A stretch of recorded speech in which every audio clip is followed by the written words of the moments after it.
Another day, another parcel na naman tayo. So ngayong araw mga idol, mag-unboxing tayo. So yan, idol. Bubuksan natin, yan.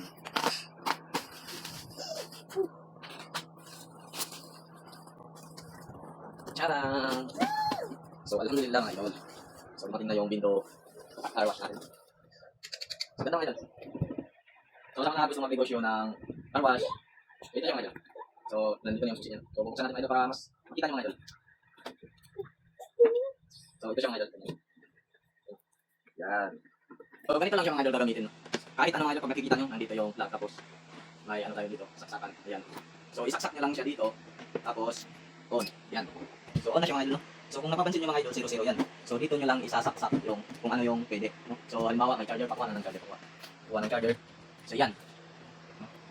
Saksak nyo dito, kahit anong uri mga idol, pwede po ito. Kahit ano. Pag nahulugan nyo ito mga idol, pag nahulugan nyo na siya, gagana po itong charger. So susubukan natin sa 5 piso. Ayan. Subukan natin sa 5 piso kasi 5 piso po yung nakalagay ko sa ayan. So 1 minute. Ayan siya mga idol. Gumagana. Tapos pag naubos na yung time niya mga idol, ayan. Pag naubos na yung time niya, so hindi na siya mag-charge. Kasi lumalabas, pag hulog mo ng piso dito, bibigyan ka niya ng 1 minute. So dito mga idol. Ayan. So kung may dito car wash kayo mga idol, kung may car wash kayo, dito lang isasaksak niyo. Dito lang isasaksak niyo. Ayan. Ganyan siya mga idol. Ayan. So sa mga gusto mag-order ng ganito pa, lalagay ako dyan ng link sa comment section. Lalagay ako ng link pati na rin sa iyo basi. Yun lang mga idol.